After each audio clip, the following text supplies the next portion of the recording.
Bonjour et bienvenue dans Un autre chemin est possible, le podcast de celles et ceux qui préfèrent cheminer et se questionner plutôt que de prendre des routes toutes tracées. Je suis Marion, docteur en pharmacie, naturopathe et coach. Ici, je questionne, j'explore, je doute, je déconstruis et je fais pousser de nouvelles racines. Ce podcast est un espace où le bien-être est politique, où prendre soin de soi devient un acte de résistance face à un monde qui nous pousse à l'épuisement.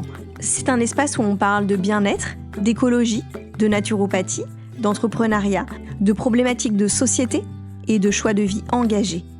Où l'on explore la santé autrement, en refusant les injonctions et en construisant un monde où l'on prend soin de soi, des autres et du vivant. Je partage ici mes réflexions, mes prises de conscience, mes vulnérabilités et j'ouvre le dialogue avec celles et ceux qui, comme vous, cherchent à tracer leur propre chemin. Parce que oui, un autre chemin est possible, plus libre, plus juste, plus aligné. Si ce podcast vous inspire, pensez à vous abonner et à laisser une note ou un commentaire et à le partager autour de vous. Bonjour et bienvenue dans ce nouvel épisode du podcast Un autre chemin est possible. Je suis très contente de vous retrouver aujourd'hui pour un nouvel épisode en solo.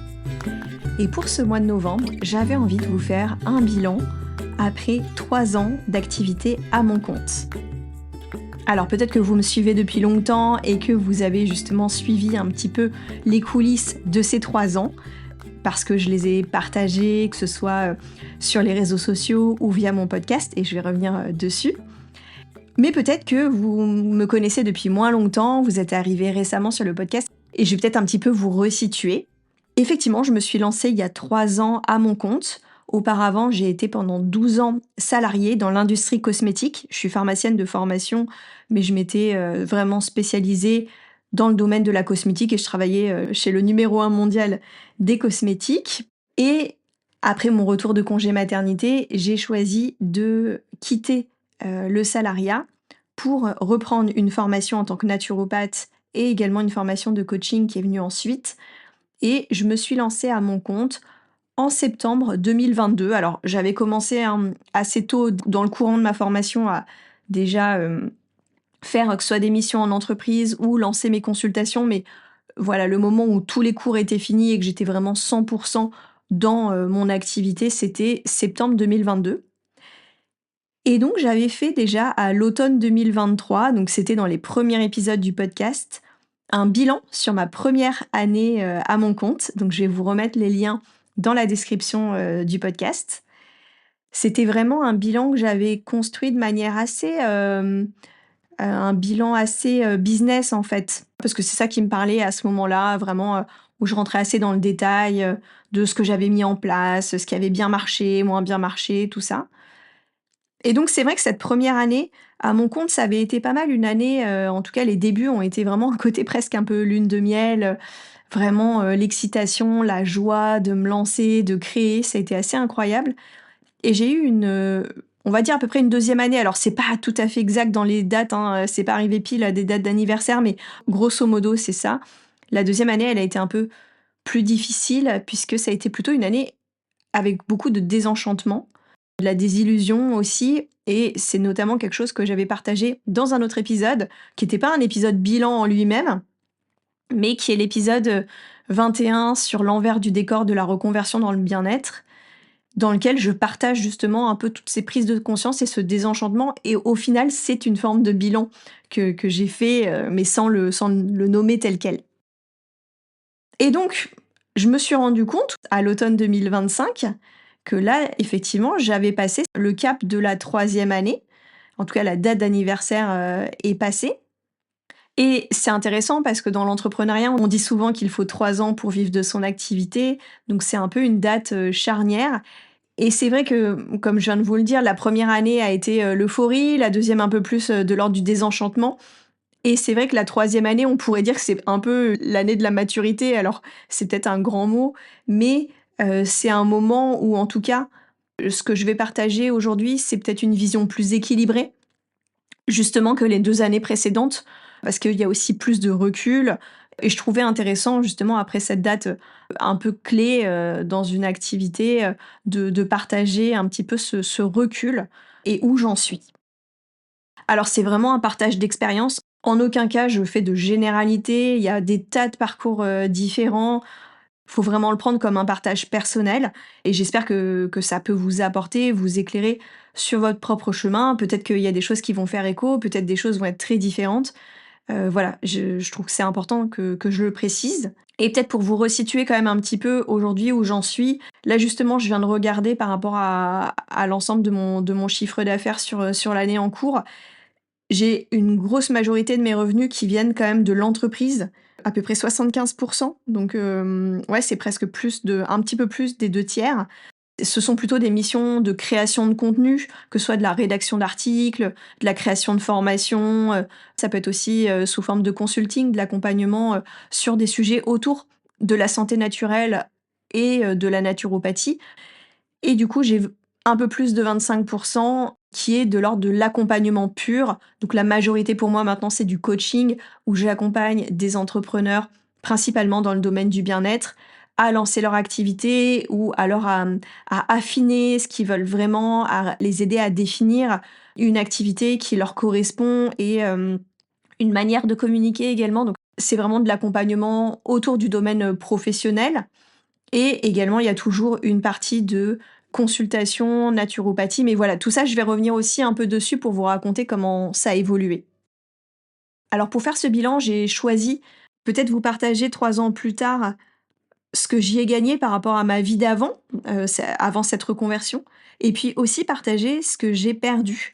Donc comme ça, je trouve que ça donne une vision juste et de pas être complètement dans, ouais, tout ce qui est génial et cacher les côtés qui peuvent être, bah, moins drôles.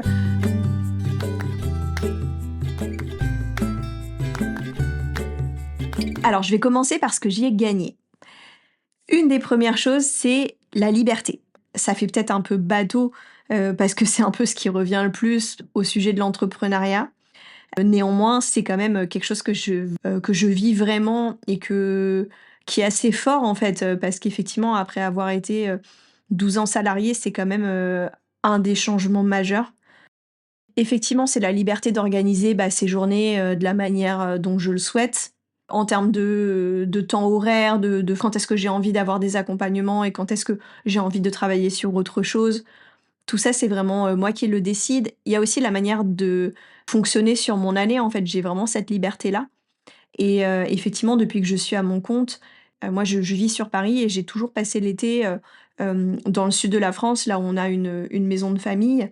Bah, parce que mon organisation familiale permettait de le faire, mais c'est vrai que j'avais aussi cette liberté par rapport à mon travail, de me dire: «Bah, en fait, je peux continuer de travailler, à distance et donc fonctionner de cette manière, c'est complètement possible» et ça, c'est quelque chose que je sais que le salariat, en tout cas tel que moi je l'ai vécu, aurait pas pu me permettre. Il y a des salariats qui sont 100 télétravail, c'est peut-être aussi assez récent parce que moi finalement, en fait, j'ai connu le salariat avant la période Covid et la période Covid a changé beaucoup de choses et d'ailleurs probablement que mon activité en tant qu'accompagnante aurait pas été la même avec, beaucoup de visio avant cette période Covid, mais le fait est que c'est ce que j'y ai trouvé, dans cette reconversion donc je le mets comme les choses, vraiment, auxquelles j'ai gagné. Dans la liberté, il y a aussi cette liberté en termes de choix de projet, la liberté, bah, de créer, cette activité de la manière dont je l'entends. Alors, avec les avantages et les inconvénients, hein, ça peut être, vertigineux, ça peut être aussi flou de dire: «Mais dans quelle direction on va?» C'est pas forcément, évident, mais n'empêche que c'est une page blanche et un champ d'exploration, énorme. En tout cas, moi, j'ai l'impression d'avoir vraiment profité de ça et l'avoir pleinement, utilisé cette liberté, enfin, vraiment pour m'autoriser à faire, ce dont j'ai envie et même, la liberté de communiquer comme je le veux, bah, selon mes règles du jeu, selon, sur les médias qui me plaisent, la liberté de créer un podcast comme celui-là donc tout ça, clairement, ça n'aurait pas pu exister sans ce contexte-là, qui m'a donné cette grande liberté. La deuxième chose que j'ai gagnée, pour moi, c'est en termes de qualité de vie et bah, étant naturopathe, la qualité de vie, enfin l'hygiène de vie d'ailleurs, c'est quelque chose d'hyper important pour moi, donc forcément, je suis très, très soucieuse à cette qualité de vie. Bah, le fait de travailler de chez moi, d'avoir, pas, le stress, des transports dans ma journée, C'est hyper agréable d'accompagner mon fils à l'école le matin, et de savoir que, si, tout n'est pas prêt, c'est pas grave, après je vais rentrer chez moi et je pourrai, terminer de ranger, de préparer des choses et j'ai pas un train à prendre et à courir. Enfin, ça, c'est hyper, agréable. Voilà, j'ai pas l'impression de courir. Ça empêche pas qu'il y ait des moments où j'ai l'impression d'avoir beaucoup de choses. Et la charge de travail, ça reste un sujet que je peux encore retrouver dans mon quotidien, mais je trouve que c'est quand même beaucoup plus doux et beaucoup plus, souple.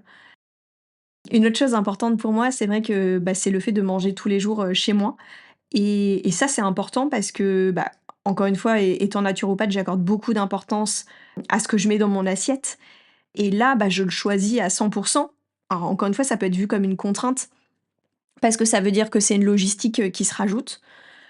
Mais en fait, je trouve que c'est tellement génial d'avoir la main sur son alimentation, Je me rappelle quand j'étais à la cantine, déjà, de manger dans le bruit, alors que là, je suis au calme tous les jours, souvent je déjeune avec mon conjoint, mais ça arrive aussi des journées où je suis toute seule et je peux manger tranquillement, en écoutant peut-être un épisode de podcast, mais c'est vraiment, il y a un rythme de vie qui est vraiment apaisant, en tout cas, dans ce que je ressens et effectivement, du coup, de pas être, obligée de faire des compromis en termes d'alimentation parce que, soit, la cantine ne convient pas, soit, pour d'autres personnes qui doivent manger à l'extérieur tout le temps, n'ont pas forcément la main là-dessus. Donc, moi, je trouve que c'est une forme de luxe, en fait, d'avoir ce choix-là. Et pouvoir aussi écouter, mes besoins. Par exemple, si je sens que j'ai besoin de faire, une séance de yoga avant d'aller chercher mon fils, le soir, je sais que je peux le faire et encore une fois, c'est qu'une question d'organisation dans mon emploi du temps, mais parce que j'ai cette flexibilité-là et comme celle, si j'ai besoin d'aller, chez l'ostéopathe ou voir, un thérapeute ou autre, je sais que je vais pouvoir l'organiser dans mes journées, là où avant c'était forcément, courir, à la sortie du travail ou partir plus tôt pour y aller et il y avait toujours cette impression de courir partout. Donc ça, c'est vraiment, agréable. Pareil, faire du sport dans la journée, trouver des moments pour ça, c'est complètement possible, en fait. Donc j'ai l'impression, en tout cas, d'avoir une qualité de vie qui permette davantage de prendre en compte mes besoins personnels ou physiologiques et c'est vraiment important. Et puis, cette qualité de vie, elle permet beaucoup plus de flexibilité pour la vie de famille et en fait, ça, c'est hyper intéressant parce que j'ai souvent raconté, en fait, que j'ai fait une reconversion, après la naissance de mon fils pour y trouver plus de sens et parce que je me sentais plus en adéquation, effectivement, avec, le milieu dans lequel j'évoluais et tout ça, c'est vrai, mais en fait, il y a aussi un autre sujet dont je parle, peut-être moins et qui m'est revenu un peu en mémoire, assez récemment, c'est qu'en fait, j'arrivais pas à m'imaginer en tant que maman avec le rythme tel qui m'était proposé dans ce monde du travail.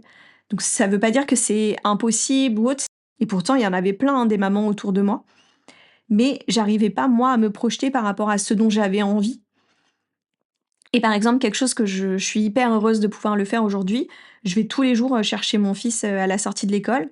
Alors honnêtement, j'y vais pas à 16h30, il va quand même à la garderie parce que voilà, j'ai besoin de plus de temps, dans une journée et 16h30 pour moi en tout cas, ça arriverait trop tôt. Mais je vais le chercher moi-même à 18h et par exemple, quand je travaillais avant, pour, être, à 18h à l'école, il aurait fallu que je parte à 17h15 du travail, clairement, mais c'était impossible. Enfin, personne ne partait à 17h15, là où je travaillais. Ça veut pas dire que c'est impossible pour tous les salariés. Il y a des gens qui peuvent le faire ou qui habitent plus près. Enfin, mais moi, en tout cas, c'est quelque chose que je voyais pas possible et qui me tenait vraiment à cœur. Et ça, je suis vraiment heureuse de pouvoir, m'offrir ça pour moi et pour mon fils. Enfin, même si aujourd'hui, il me demande rien, hein, mais je suis vraiment contente de pouvoir le faire moi-même et aussi d'avoir cette, flexibilité de par exemple, cette semaine, il y a les grèves des cantines, vendredi et ben, OK, vendredi, je bloque ce temps, au milieu de journée et on sera dispo pour pouvoir, gérer beaucoup plus tous les imprévus. Ça veut pas dire que je me suis pas retrouvée aussi, surtout quand il était beaucoup plus petit, ou des journées où, à un moment, il va être malade et devoir annuler des rendez-vous et évidemment, c'est pas parce qu'on est indépendant que tout est tout le temps flexible. Il y a des moments où c'est compliqué, mais si c'est anticipé ça peut être vraiment beaucoup plus, simple, je trouve, à organiser dans son quotidien. C'est peut-être bateau, encore une fois, de dire ça, mais je trouve que ça a tellement d'importance, dans en tout cas pour moi, dans le quotidien que c'est vraiment 2 choses, très fortes que j'ai trouvées. Une autre chose, que j'ai gagnée, je trouve, c'est en affirmation de soi ou en affirmation de moi. Bah, ça, c'est vraiment quelque chose justement que j'ai partagé dans un épisode récent que j'ai fait sur le fait de prendre la parole et d'exprimer ses opinions justement, dans sa communication. Mais c'est vrai que ça m'a vraiment donné cette possibilité-là d'exprimer ce que je pense et déjà même de me questionner sur ce que je pense et de pouvoir le partager et ça a été, très, très fort et je trouve qu'aujourd'hui, je me sens une personne beaucoup plus, engagée, beaucoup plus, déjà aussi beaucoup plus consciente. Ça, c'est un autre point justement que j'avais envie d'aborder en termes de ce que j'y ai gagné. C'est que je trouve que, ce changement professionnel, il m'a permis vraiment d'ouvrir les yeux sur beaucoup de choses, en fait, dont je n'avais pas conscience, avant. Par exemple, bah, toute la précarité dans le monde du soin, et du bien-être, bah, forcément de l'extérieur, je la percevais pas autant ou alors, peut-être que je la percevais comme, tout le monde sait que par exemple, la situation dans les hôpitaux, elle est compliquée. Enfin, on peut tous se dire: «Ah oui, oui, c'est vrai, on sait que c'est compliqué, que le monde de la petite enfance aussi, les personnes qui travaillent dans ce domaine-là». Mais je trouve que c'est différent de le savoir un peu de l'extérieur et d'expérimenter. Bah, en étant, au cœur de ce système du prendre soin et de voir enfin les difficultés, auxquelles ce monde, qui est pourtant aussi indispensable là aussi, hein, j'ai fait des épisodes là-dessus, je vais vous remettre le lien en description notamment, «Le sens ne paye pas les factures», ça c'était un épisode assez fort pour moi. Mais voilà, c'est des domaines qui sont ultra importants pour la société, pour qu'on aille bien et qui pourtant sont, complètement, mis de côté en termes de valorisation, qui ont énormément de précarité. Donc ça, c'est vraiment des choses j'aurais pas pu en fait le percevoir, je pense, de l'extérieur. J'ai aussi énormément pris conscience, bah, du monde des indépendants parce que pareil, là encore une fois, quand j'étais dans le monde du salariat, bah, en fait, c'était quelque chose auquel j'avais pas accès. Ça m'a apporté beaucoup plus de conscience au global, en fait, sur les enjeux sociétaux parce que je sais pas vraiment comment l'expliquer, mais peut-être le fait d'avoir pris conscience que nos problématiques aujourd'hui de santé ont des racines dans, le mode de fonctionnement de notre société, bah, ça m'a fait prendre beaucoup plus conscience de comment était articulée la société, qu'est-ce qui nous rend malades, qu'est-ce qui nous fait du mal et je dirais du coup une conscience plus politique, pas au sens, parti politique, mais vraiment, conscience de ce qui se passe au niveau de la société en fait et aussi, une beaucoup plus grande, conscience, écologique. Peut-être qu'en continuant, sur mon autre voie, je serais arrivée à aussi plus de prise de conscience écologique, j'en sais rien. J'ai quand même l'impression que ça a accéléré nettement tout ça, bah, du fait, que, j'ai choisi de m'imprégner à 100 des sujets autour de la naturopathie et donc, des liens avec, l'écologie et de faire tous ces parallèles et je sais pas si en restant juste comme un centre d'intérêt et avoir, ma petite vie à côté, si ça aurait, permis d'aller autant, au cœur des choses. Donc moi, j'ai quand même l'impression que, après 3 ans, je suis devenue une personne plus lucide sur le monde, plus compréhensive et plus engagée. Et ça va quelque part avec un petit peu la résonance avec l'affirmation de soi dont je parlais un petit peu plus haut, parce que c'est comme si j'avais davantage de convictions et donc ces convictions aussi l'envie de les partager. Et en dernier, ce que j'y ai gagné, bah, je dirais que c'est beaucoup de cohérence et d'alignement. Alors ça fait écho, hein, à ce que je viens de dire, mais oui, c'est de la cohérence dans mon style de vie. En fait, j'ai plus l'impression d'avoir de grand écart entre qui je suis, les valeurs que je prône et ce que je fais dans mon quotidien. Il y a un tout qui est beaucoup plus cohérent et c'est beaucoup plus apaisant pour moi et beaucoup plus fort peut-être, ce serait ça le mot, enfin, plus solide aussi. J'ai l'impression d'avoir gagné en intégrité. Voilà, tout ça, ça se rejoint, de la cohérence, l'alignement, l'intégrité. Au fond, c'est de la même chose dont on parle. Si je devais résumer un petit peu tout ce que j'y ai gagné, c'est d'un côté de la liberté et de la qualité de vie et de l'autre, de la cohérence, de l'intégrité et de la conviction.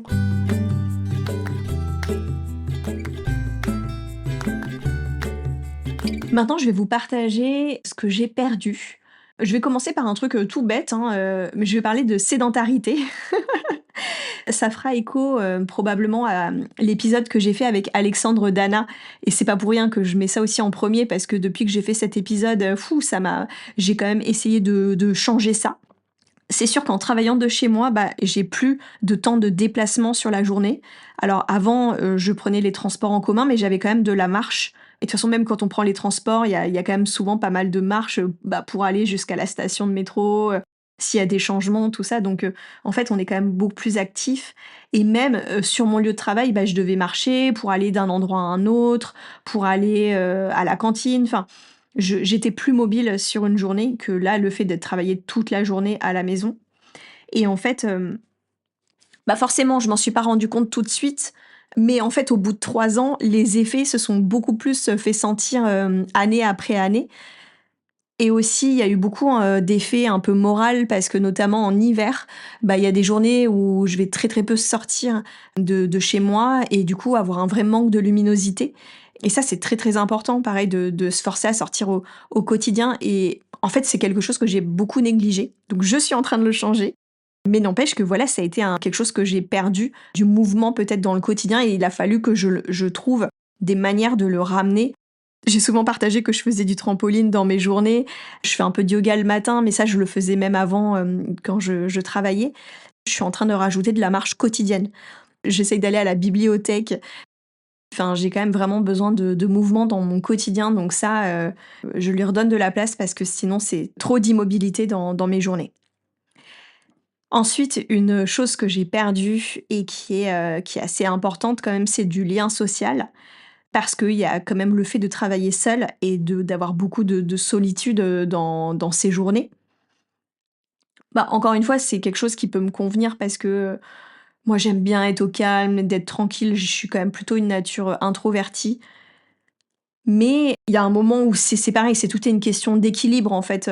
Peut-être qu'à l'inverse, avant, j'étais trop tournée vers les autres, trop dispersée dans mon environnement professionnel. Et là, parfois, je trouve que je peux manquer d'interaction, concrètement, hein. Et que même si j'ai mis en place des groupes mastermind, des binômes, tout ça, d'ailleurs, j'ai fait pareil des épisodes où je partage autour de ça. Ça reste quand même moins que quand on a des collègues au quotidien, ou qu'on interagit au quotidien avec des personnes, en fait. C'est pas parce que j'ai une réunion mensuelle avec des copines et qu'on se laisse des audios régulièrement que au quotidien, mon besoin d'interaction, il est suffisamment nourri.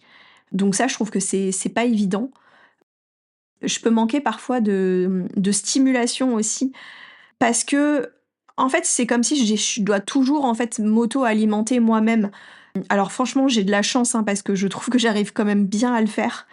Notamment, comme je me renseigne souvent sur des sujets, par exemple d'écologie ou autre, autour de l'alimentation, ça va venir me donner de la matière pour partager des choses. Mais il y a des moments où effectivement, c'est toujours à moi de me fixer mes propres challenges. Parfois, c'est un peu plus pesant. Et dans cette perte de lien social, moi, ce que j'ai remarqué qui me manque, c'est que j'ai très peu de feedback ou de retour, en fait, sur mon travail au quotidien.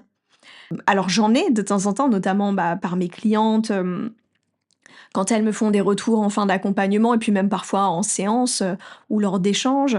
J'en ai parfois sur le podcast, quand vous me laissez des petits messages suite à un épisode. Mais c'est pas tout le temps, et enfin, en tout cas, c'est pas forcément tous les jours.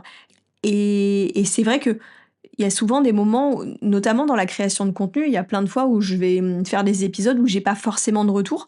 Et ça veut pas dire que c'est pas bien, parce que moi-même, très souvent, j'écoute des épisodes et jamais je fais enfin jamais, ça m'arrive maintenant, ça m'arrive de temps en temps, mais il y a plein de fois où j'écoute des épisodes, je trouve ça super intéressant et je vais rien dire, je vais pas écrire à la personne qui l'a fait pour lui dire: «Ah, c'est super!» Donc en fait, c'est complètement humain, mais je trouve que par moments, ça manque, en fait. Ça manque parce que je suis quelqu'un justement qui a ce besoin d'interaction, qui aime bien aussi, comprendre qu'est-ce qui parle aux gens, et qui aime l'échange aussi, tout simplement. C'est quand même pour ça que je fais aussi tout ça. Et j'ai des moments où je suis un peu traversée par, mais à quoi ça sert, en fait, ce que je fais? Enfin, je parle pas de mes accompagnements, parce que ça, je vois vraiment l'impact quand même direct, mais plus dans les domaines autour de la création de contenu, il y a effectivement des moments où je dis: «Mais en fait, tout le monde s'en fout, quoi». je fais tout ça? Donc voilà, et ça, je relie ça quand même à la perte de lien social parce que c'est quand même un manque d'interaction pour moi. Ensuite, une chose que j'ai perdue, je trouve que c'est de la confiance en moi. Alors ça peut paraître paradoxal parce que tout à l'heure, j'ai dit que j'ai gagné en affirmation de moi. Et vous allez me dire: «Mais oui, mais là, tu dis que tu as perdu en confiance en toi». Alors, même pour moi, c'est pas encore hyper clair, mais je pense, voilà, c'est une hypothèse que j'émets, qu'en fait, j'avais quand même tendance, dans ma vie d'avant, de calquer, en fait, mon estime de moi peut-être un peu, enfin, ou ma valeur sur une forme de reconnaissance sociale que mon statut professionnel, finalement m'apportait.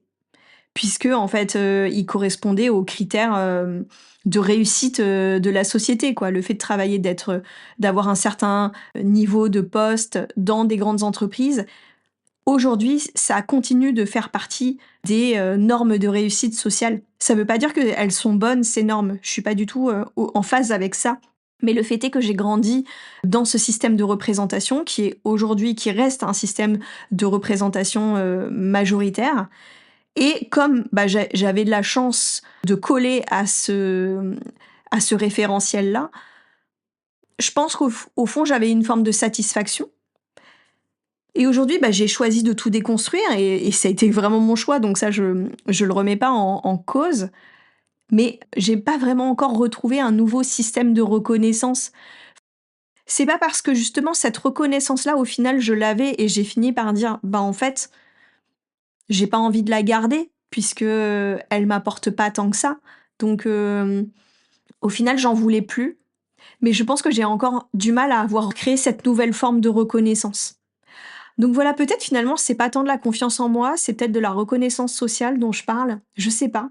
Mais je trouve que c'est lié parce que parfois, je sens que ça peut me faire perdre en confiance, notamment quand je suis face à d'autres personnes justement qui sont dans cet ancien système de réussite sociale que je pouvais avoir. Et ben du coup, je me sens entre guillemets «le cul entre 2 chaises». Vous voyez? C'est que, je me reconnais plus dans ce système, mais j'ai pas non plus recréé encore mon propre référentiel, ou en tout cas il est encore assez fragile pour que quand je me retrouve face à des gens qui me renvoient cet ancien système, je me sente, pas tout à fait, en confiance, par rapport à ce que je fais et être dans le rayonnement de qui je suis tout simplement. Je le partage vraiment en toute sincérité parce que, enfin ouais, je trouve que c'est pas quelque chose de facile. Et ensuite, le dernier point, c'est que j'ai perdu en insouciance financière, bah, évidemment. Mais justement, je choisis bien le terme insouciance financière parce qu'en fait, pour moi, c'était totalement OK de perdre en niveau de vie. Ça, j'étais OK avec ça, et j'étais aussi OK, je pense, avec le fait d'avoir des revenus qui deviennent variables d'un mois sur l'autre, ce qui est inhérent à la vie d'indépendant. Par exemple, cette année, ça a été le cas, hein, j'ai jamais, des mois qui sont identiques. Je suis tout à fait OK donc de gérer un mois avec, des revenus beaucoup plus faibles parce que je sais que ça va se compenser avec le mois suivant. Enfin là, vraiment, ouais, ça m'est arrivé dans l'année d'avoir un mois où je facture moins parce que, bah, justement le délai de paiement des entreprises va faire que je vais être payée, dans le mois suivant, voire le mois d'après, et là, je sais que je vais faire un bon mois qui va rattraper ce mois-ci. Donc ça demande à gérer sa trésorerie, différemment. Mais ça, je suis vraiment, c'est pas un problème pour moi. En revanche, ce que je trouve vraiment difficile, c'est l'insécurité financière, et pour moi, c'est autre chose. C'est pas un problème de variabilité ou de baisser de revenus, c'est de gérer l'incertitude et l'insécurité.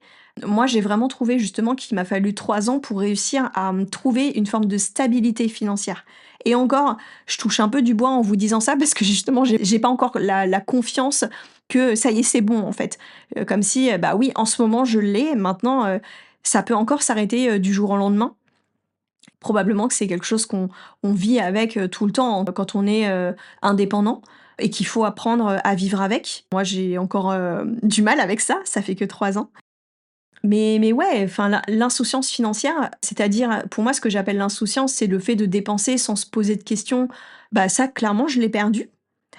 C'est aussi une bonne chose parce que, du coup, je suis aussi devenue beaucoup plus consciente sur mon rapport à l'argent, sur mes finances, et ça, c'est génial, en fait, parce que ça m'a permis de réévaluer ma consommation, et donc Retrouver aussi une forme de sobriété qui me convient tout à fait et aussi, justement de m'éduquer sur ces questions, autour de l'argent donc tout ça c'est positif. Mais c'est vrai qu'il y a des moments où, j'aimerais retrouver une forme quand même de légèreté ou que ce soit pas un sujet, pesant. Ça, c'est vrai que en fait, au bout de 3 ans, là, je me dis: «J'en ai un peu marre, en fait, de devoir faire attention, parfois ça me pèse quand même. En tout cas, ce qui est positif, c'est qu'au bout de 3 ans, donc là, dans cette troisième année, j'ai réussi à couvrir mes charges. C'est-à-dire à gagner suffisamment pour, pouvoir payer mon loyer, la nourriture. Mais alors quand je dis tout ça, ça peut être très flou parce que tout dépend en fait de nos charges. Pour juste redonner mon contexte, c'est que je vis à Paris, donc j'ai un loyer qui est très élevé et que je suis aussi dans une configuration où je fais du 50-50 au niveau de la répartition des charges financières, au sein de notre foyer. C'est peut-être pas la meilleure chose à faire, tout ça, enfin, c'est pas le débat là, mais c'est juste d'expliquer, moi je suis dans cette configuration-là.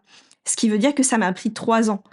Si j'avais été dans une configuration différente, dès la première année, j'avais quand même des revenus et dès la première année, j'aurais pu couvrir un certain nombre de charges. Mais du fait que si je voulais être vraiment bien, j'aurais besoin au moins de 2 000 € mensuels pour vraiment être à l'aise. Là, je suis un tout petit peu moins de 2 000 €. En tout cas, j'ai pas effectivement ce qui me permet d'être un peu plus souple et relax. Mais par contre, j'arrive à pile payer mes charges et donc de pas devoir puiser sur mes économies, ce que j'ai dû faire les précédentes années. Et c'est comme ça que j'ai pu tenir, puisque la première année, j'avais encore Pôle emploi, mais les suivantes, j'étais sans Pôle emploi et j'ai pas repris de job à côté. Donc, je gérais avec mes économies pour compenser ce qui me manquait pour couvrir mes charges.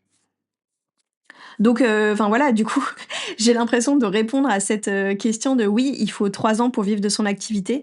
J'aurais préféré que la réponse, elle soit autrement, mais encore une fois, je vous dis, tout dépend de la configuration dans laquelle on est.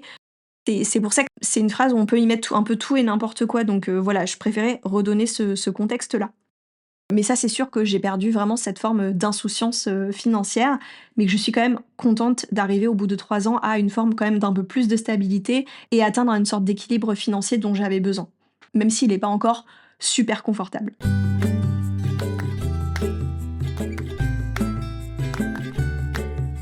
Donc là, je voulais vous partager un peu la partie, plutôt bilan et maintenant, j'ai plus envie de vous raconter où j'en suis par rapport à différentes thématiques. Déjà, où j'en suis par rapport à l'entrepreneuriat. Comme je vous le disais, au début, l'entrepreneuriat, moi, ça m'a donné des ailes, mais c'était un truc de fou, quoi. Ça a été vraiment un terrain de jeu que j'avais jamais eu, d'autonomie, de possibilités, qui a été vraiment génial. Et aujourd'hui, j'en vois plus les limites au fait du statut d'indépendant c'est-à-dire d'être seul à son compte. C'est effectivement des fois manquer du collectif. Ça me manque. Du fait de ma personnalité, hein, comme je vous le disais, de ce manque d'interaction. Et puis au-delà de ça, en fait, comme je vous le disais, si l'entrepreneuriat m'a donné des ailes, aujourd'hui, je sens qu'une structure pourrait me permettre de me déployer encore plus. C'est juste la question que je me pose, c'est laquelle et quel type de structure et de quelle manière, et ça, j'ai pas encore les réponses. Je suis trop contente d'avoir pu expérimenter ça pour justement, y trouver une autre forme de liberté, oser et faire tout ce que j'ai fait pendant ces 3 ans. Mais c'est comme si je sens maintenant que j'ai l'impression d'arriver à une forme de limite. Peut-être que cette limite, je vais la dépasser autrement, je sais pas, j'ai pas ces réponses aujourd'hui, mais je vois à quel point si j'intégrais un collectif ou une structure, qui correspond à mes valeurs évidemment, ça pourrait permettre d'avoir une force de frappe, j'ai envie de dire plus grande par rapport à mes engagements, par rapport à ce que je déploie. Parce que effectivement, quand on est indépendant, je ressens une forme de limite structurelle à ce que je fais, à l'impact que je peux avoir. C'est ce qui fait qu'aujourd'hui, j'exclus pas du tout d'évoluer en termes de statut, en termes de type d'activité. Ça, c'est même plutôt évident pour moi, c'est juste que j'ai pas encore la forme et la réponse sur cette question-là. Mais c'est un peu comme une forme de cycle en fait. Et je trouve ça génial d'avoir connu le salariat très cadré, très hiérarchisé tel que je l'ai connu, de connaître la totale indépendance et se dire bah maintenant un autre chemin est possible justement qui soit peut-être ni l'un ni l'autre et à moi de l'écrire. Je voulais aussi vous partager où j'en suis dans mon rapport au sens. C'est intéressant parce que j'ai dit que j'ai changé, j'ai quitté mon travail, pour, y trouver plus de sens. C'était quand même une de mes premières motivations et peut-être que vous avez dû vous dire: «Mais attends, quand Marion elle partage, qu'est-ce qu'elle y a gagné, elle a pas parlé de sens». Et ça, c'est hyper intéressant parce qu'au début, justement, je me suis écrit: «Bah, j'ai gagné du sens» et après j'ai réfléchi et je me suis dit: «Mais c'est quoi le sens pour moi?» Et le sens pour moi, ce qui me nourrit, c'est d'être utile à la société, d'être utile aux autres. Ça, c'est un truc, très important pour moi et en fait, ce besoin d'utilité à l'autre, dans mon ancienne activité, quand j'étais salariée, je l'avais quand même énormément développé. En fait, j'étais déjà accompagnante avant. J'avais pas cette étiquette-là parce que j'étais salariée, mais en fait, j'étais dans l'accompagnement. J'étais dans l'accompagnement des personnes pour leur transmettre des connaissances, pour qu'ils se sentent plus à l'aise dans leur métier. J'étais dans l'accompagnement de mes collègues quand elles traversaient des difficultés. J'avais développé en fait déjà toute cette partie accompagnement. Je pense que dans le milieu de l'accompagnement, on est déjà toutes accompagnantes avant d'être officiellement accompagnantes. On est accompagnantes dans notre vie de famille. Enfin, donc au final, ce côté utilité à l'autre, il était déjà rempli avant. C'est juste, effectivement aujourd'hui, il est rempli encore plus peut-être, mais en fait moi c'est surtout, pour revenir au sens, c'est juste que je me compromets plus en fait. C'est là où je vous dis, moi je trouve que c'est surtout de la cohérence que j'ai gagné et de l'alignement plus que juste du sens. Mais surtout ce qui est hyper important que je voulais partager, c'est que ce sens, il est devenu beaucoup plus global. En fait, là où je cherchais un sens au niveau professionnel, aujourd'hui ce sens, il est infusé dans tous les domaines de ma vie, dans ma façon de vivre, dans ma manière de consommer, dans le style d'éducation que je donne à mon fils. C'est beaucoup plus large que ça. Et ça m'a donné un éclairage hyper important il y a quelque temps. C'est que je me suis rendu compte que comme j'ai trouvé beaucoup plus de cohérence au global dans ma vie, c'est comme si j'en ai presque un peu moins besoin dans mon travail. Là où avant, en fait, le travail devenait un point de douleur, mais parce qu'en fait, j'avais pas été assez loin dans la cohérence dans tous ces domaines de vie et que j'avais besoin de passer par réaligner cet aspect professionnel pour réaligner le reste. C'est 2 choses qui se sont nourries l'une et l'autre. Mais aujourd'hui, je pense que je pourrais nettement plus accepter de reprendre un travail et d'ailleurs, c'est quand même ce que j'ai fait cette année en reprenant beaucoup plus de missions en entreprise. Typiquement faire de la création de contenu pour, des marques en santé naturelle. Oui, ça reste en lien avec ce que je fais, mais je suis pas forcément en train d'accompagner, je suis pas forcément en train d'être vraiment dans l'utilité à l'autre la plus forte. Donc c'est pas forcément une mission qui est la plus, riche en sens. Néanmoins, c'est celle qui m'a permis justement de me stabiliser financièrement et de m'apporter du confort. Et c'est là où justement je trouve que ça s'est rééquilibré. C'est que là où avant j'avais besoin d'être que 100 dans du sens, parce que justement je voulais plus me compromettre comme je l'ai fait avant. Aujourd'hui, c'est plus équilibré et je me dis, en fait, j'ai trouvé tellement plus de cohérence et de sens au global dans ma vie que du coup, je peux accepter d'avoir des activités un peu plus alimentaires si elles peuvent aussi m'apporter de la stabilité et du confort dans le quotidien. Et tout repose plus sur mon travail aujourd'hui. Donc ça, c'est important, je trouve, cette évolution du rapport au sens au fil des années. Je voulais partager aussi mon rapport au temps qui a évolué. Justement, si vous écoutez mon épisode bilan de ma première année, mais j'étais d'une impatience. L'impatience, c'est vraiment quelque chose qui m'a caractérisée et je trouve que ça s'est vraiment calmé parce que mais j'ai compris que ça prenait du temps, que c'était pas une course, que j'avais vraiment besoin de temps pour m'ajuster, pour intégrer tout le changement identitaire qu'une reconversion, déclenché en fait et que c'était au-delà de juste en tout cas cette reconversion telle que moi je l'ai vécue, hein, il peut y avoir mille formes de reconversion. J'ai accepté beaucoup plus tout ça, là où en fait avant j'étais, en résistance avec ce temps que ça demandait et j'ai pas de jugement par rapport à ça parce que je trouve que cette impatience elle était normale.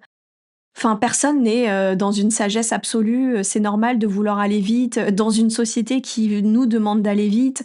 C'est normal d'être impatiente de gagner sa vie avec son activité quand, on a une famille derrière et un loyer, en fait, tout ça, c'est normal, hein. C'est juste que j'ai appris à composer avec ça. J'ai aussi, vécu une période difficile l'année dernière que j'ai appelée ma jachère. J'ai eu une période un peu, j'en pouvais plus en fait. C'est comme si, ça avait été tellement vite, j'ai eu besoin à un moment de faire un peu une pause. Donc c'était courant ma deuxième année, une espèce de pause, ouais, comme une jachère, un moment où, la pause dans le changement, dans le tourbillon, là, c'était trop et en fait, j'arrivais plus à encaisser tout ça. Trop de changements identitaires, trop d'ascenseurs émotionnels. Il se passait trop de choses et j'ai eu besoin, en fait, à un moment de dire: «En fait, OK, bah, on va attendre. On va arrêter de courir là», justement, moi qui parlais en introduction que j'avais besoin de moins courir. On va arrêter de se presser, on va prendre le temps et justement, je crois que j'ai accepté et merci parce que je me suis fait aussi accompagner dans cette période-là et notamment, via des groupes, hein. Je faisais Essence Collective avec Elsa Couteillé et j'étais dans un super groupe où les filles, elles m'ont vraiment soutenue et vraiment, c'était génial que des gens de l'extérieur me disent: «Mais Marion, tout va bien en fait. Tu es en train de changer, tu es devenue maman il y a pas longtemps, tu as eu tout plein de changements identitaires récents, voilà, la maternité, le travail, le statut d'indépendant, enfin, il y a tout ça qui se passe, c'est normal, prends ton temps, enfin, il y a pas d'urgence, il y a pas de stress, tu as le droit d'être dans le flou, tu as le droit d'être dans cet entre-deux». Ça a été dur, mais en fait, j'ai vraiment réussi. Ça, c'est chouette de vous le dire avec le recul aujourd'hui et d'ailleurs ça m'émeut un peu parce que ouais, ça a été tellement dur, j'ai tellement résisté contre ça que je suis hyper contente, d'avoir réussi à lâcher prise, là-dessus et parce que vraiment c'était un peu comme un démon contre lequel je luttais. Donc donc voilà, tout ça pour dire que si, vous traversez ça aussi, comme dans toute difficulté qu'on rencontre dans notre vie, il y a un moment où le seul salut, c'est un peu de lâcher prise et d'accepter et c'est toujours facile à dire, hein. Mais le fait est que quand ça arrive, c'est chouette, quoi et d'ailleurs, ce qui est quand même dingue, c'est quand j'ai lâché prise et quand, j'ai accepté vraiment cette période un peu de repos qui était vers la fin de ma deuxième année, l'été et l'automne 2024 où j'étais vraiment dans cette jachère. Ben, en fait, tout est revenu, en début d'année 2025. Moi, j'ai eu un printemps 2025 assez dingue où il m'est arrivé plein de choses plein de choses au niveau professionnel et j'avais l'impression que les trucs, ils tombaient du ciel et non, en fait, il y a rien qui est tombé du ciel, c'est que des choses, des graines que j'avais plantées avant et je récoltais les fruits maintenant, en fait.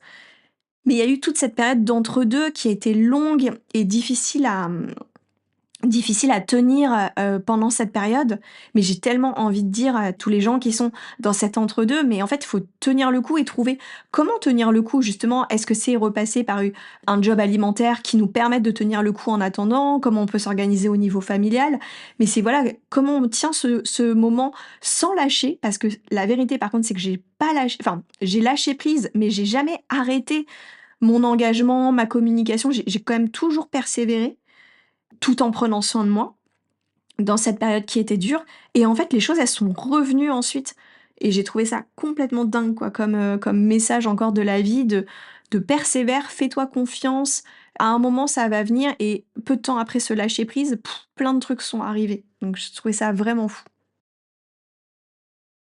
Je voulais aussi vous partager où j'en suis dans mon rapport avec ma pratique. Bah, en 3 ans, en fait, bah, oui, ma pratique d'accompagnante, elle a beaucoup évolué. Là aussi, j'en ai déjà parlé dans des épisodes, notamment, un épisode sur la naturopathie que j'ai fait, en disant, «Et si on se trompait pas un peu de combat sur la naturopathie?»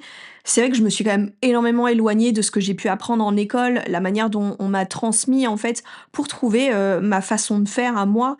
Aujourd'hui, j'ai quand même une approche qui est beaucoup plus engagée, qui est beaucoup plus sociétale ou systémique, hein. J'ai une approche plus politique aussi et comme je me suis également formée au coaching, de toute façon, j'ai quand même complètement revu ma manière d'accompagner en naturopathie avec beaucoup plus de coaching de vie quelque part, d'aller vraiment essayer de comprendre la personne et finalement de la guider dans, qu'est-ce qui est bon pour elle dans son hygiène de vie, mais en fonction de là où elle en est dans sa vie et comprendre quels sont les blocages. Je suis hyper contente finalement d'être arrivée à une manière d'accompagner comme celle-là parce que c'est vraiment celle qui me correspond. Et mon coaching aussi, hein, ma manière d'accompagner, je trouve que, en coaching professionnel pur, elle est pareille, beaucoup plus, toujours de replacer les gens dans un contexte systémique, dans le contexte de la société. Enfin ça a vraiment totalement transformé, ma manière d'accompagner. Et puis, le podcast, qui est pour moi une forme d'accompagnement, il a évolué justement là où au départ j'étais complètement dans plutôt, une approche très entrepreneuriale. Parce que c'est là où j'en étais en fait, j'étais dans ces questionnements-là. En fait, j'étais en train de me dépatouiller avec ma posture entrepreneuriale et ces nouveaux codes que j'étais en train d'intégrer. Donc c'est pour ça qu'au départ, le podcast, il avait ça comme thématique. Mais aujourd'hui, il a beaucoup plus pris de la hauteur pour revenir à mes engagements profonds qui sont le fait de questionner la norme, de questionner la société et de montrer qu'un autre chemin est possible et un chemin qui nous permette d'être plus en santé, d'être plus en conscience. Donc voilà, tout a évolué en 3 ans et ça, j'en suis vraiment contente aussi de la manière dont les choses ont évolué. Et la dernière chose que je voulais aborder, c'est mon rapport à me définir. Vaste question. En fait, il y a pas longtemps, j'étais à des anniversaires, pour mon fils et peut-être que si vous êtes parents, vous allez vous reconnaître. Souvent à la fin des anniversaires, on se retrouve en tant que parents et on discute un petit peu, donc ça permet de faire connaissance avec des parents du quartier et bah, très souvent, il y a la question qui arrive, c'est: «Bah, tu fais quoi dans la vie?» Pour moi, ça a toujours été une question compliquée, mais j'ai quand même eu une période dans ma vie où je me cassais pas la tête, je disais: «Ah bah, je travaille chez L'Oréal», en fait, voilà, je me cachais derrière mon employeur en me disant: «C'est une marque connue, les gens voient ce que c'est». Ça disait pas du tout ce que je faisais, hein, mais c'était une manière un peu de simplifier la réponse à la question et justement, tout à l'heure, je parlais du système de reconnaissance sociale. Bah, clairement, ça permettait aussi de faire écho à une forme, de prestige, de quelque chose qui est très identifiable pour les gens, et aujourd'hui, je trouve que c'est pas évident pour moi et c'est drôle. En général, je réponds que je suis naturopathe et souvent je me dis: «Mais Marion, si tu es honnête avec, qu'est-ce qui te rapporte le plus d'argent aujourd'hui? C'est pas forcément que la naturopathie, en fait». Et d'ailleurs, du coup, c'est intéressant parce que quand on nous pose: «Qu'est-ce qu'on fait dans la vie?» est-ce que la question c'est: «Comment vous gagnez votre vie?» qui d'ailleurs, je trouve que c'est une question complètement, pas déplacée, mais, bah si, quand même, vous vous rendez compte? C'est une des premières questions qu'on se pose quand on rencontre des gens et c'est quand même un peu, dire: «Au fait, comment tu gagnes ta vie toi?» Enfin, je trouve que c'est ouais, encore une fois, ça révèle tellement de choses sur notre société. Mais ouais, du coup, je réponds souvent naturopathe parce que je trouve que ça me définit plus en termes de valeurs, de philosophie de vie alternative. Ça permet aux gens de comprendre: «OK, elle est dans le domaine de la santé, elle a une approche naturelle des choses». Alors, le problème, c'est qu'il y a plein de gens qui savent pas ce que ça veut dire ou qui vont y calquer des trucs qui sont pas exacts. En fait, je trouve que ça me permet quand même de me positionner dans un domaine qui est assez alternatif et c'est quand même ma philosophie de vie. Voilà, c'est un peu la réponse que je donne, même si, du coup, les gens imaginent que je fais que de la consultation en cabinet, ce qui n'est pas le cas et en plus de ça, même la naturopathie, je me retrouve pas dans tout. Donc voilà, j'ai toujours pas trouvé la réponse à cette question. J'ai jamais vraiment eu envie de me définir en tant que coach. D'ailleurs, j'avais fait un épisode là-dessus, pourquoi je suis devenue coach alors que j'aime pas ce mot. Ça a pas changé au final. Donc voilà, en ce moment, je c'est la réponse que j'ai. Elle évoluera probablement. Mais au final, c'est aussi parce que, justement, je suis encore, beaucoup en construction et ça fait écho avec ce que je disais dans mon rapport au temps. C'est que moi, aujourd'hui, au bout de 3 ans, je me sens toujours en work in progress, quoi. C'est-à-dire, j'ai encore l'impression d'être, en transition et j'ai pas l'impression d'être arrivée au bout du chemin. Le chemin, c'est toute la vie. Mais en tout cas, il y a quand même des sujets sur lesquels à un moment on sent que ça y est, on est arrivé quelque part et moi là, je me sens encore toujours, pas mal en transition, en questionnement. Tout ça pour dire que c'est toujours pas évident de me définir, 3 ans plus tard. Donc si je devais conclure cet épisode, qui était finalement plus long que prévu, je m'étais dit: «Oh ça a été un petit bilan rapide». Bah non, en même temps, un bilan c'est jamais vraiment rapide. Moi je voudrais vraiment conclure sur le fait de dire que la reconversion, pour moi, en tout cas dans mon expérience, elle était professionnelle, mais au final, elle est totalement personnelle. C'est vraiment une reconversion personnelle que j'ai vécue, qui certes, voilà, ça a démarré par une reconversion professionnelle, mais au final, ça a été un changement de vie global dans ma façon d'être au monde. Et c'est ça, en fait, moi je m'attendais pas du tout à ça. Je pensais que j'allais juste changer de travail et je m'attendais pas du tout à ce que ce soit aussi profond, aussi global, même si moi je suis hyper contente. au fond de la personne que je suis, la personne que je suis devenue. J'ai pas de regrets par rapport à ça, en fait. Non, même, en fait, j'ai même envie de dire, j'en suis fière. Je suis fière de ça. Et ouais, c'est vraiment ça ma conclusion. Je pense que c'est des processus identitaires qui sont hyper forts et qui ne peuvent pas ne pas impacter toutes les sphères de notre vie. Ça veut pas dire que toutes les reconversions professionnelles sont forcément des reconversions personnelles. Il y en a peut-être où ça a moins cet impact-là. Je le vois quand même avec mon conjoint. J'ai l'impression que lui aussi qui a une reconversion à peu près en même temps. D'ailleurs, faudrait que je lui pose la question, mais j'ai quand même l'impression que ça a eu moins d'impact. On est tous différents. Mais voilà, en tout cas, c'est mon expérience et je trouve ça fou de voir tout ce chemin en si peu de temps et de voir à quel point tout ce que ça a pu permettre de fleurir. J'aime souvent parler de planter des graines. Je suis étonnée de tout ce qui a pu fleurir de ce point de départ qui a été juste de quitter un travail, reprendre une formation et qui, je pense, va encore fleurir parce que, comme je vous disais, je suis pas arrivée au bout du chemin. Mais en tout cas, plus que jamais, je pense qu'un autre chemin est possible. Et oui, j'ai envie de remercier ceux qui ont suivi un petit peu depuis le début, qui ont peut-être vu aussi cette évolution, ceux qui écoutent le podcast depuis un moment. Parce que je trouve aussi que le fait de rendre ça public et de le partager, ça a aussi beaucoup de valeur en fait, de témoigner de ce qui se passe de manière intérieure et qui est, je trouve, assez peu visible en fait à l'extérieur. Même moi, je pense que même plein de gens qui me connaissent en tant qu'amis ont pas forcément cette vision-là dans le détail parce que on a assez peu d'occasions d'aller autant dans la profondeur, de se livrer et d'aller partager autant dans le détail ce qu'on vit et ce qu'on traverse. Voilà, donc c'est la fin de cet épisode bilan après 3 ans. Donc pour répondre à la question faut-il 3 ans pour vivre de son activité, pour moi oui. Par contre, il n'y a pas besoin d'attendre 3 ans pour voir des transformations et de voir déjà plein de choses qui bougent loin de là. Donc rassurez-vous, vous dites pas oh là là il va rien se passer en 3 ans. Non, il s'est passé énormément de choses pendant ces 3 ans. N'hésitez pas à rebondir, à me partager vos retours suite à cet épisode.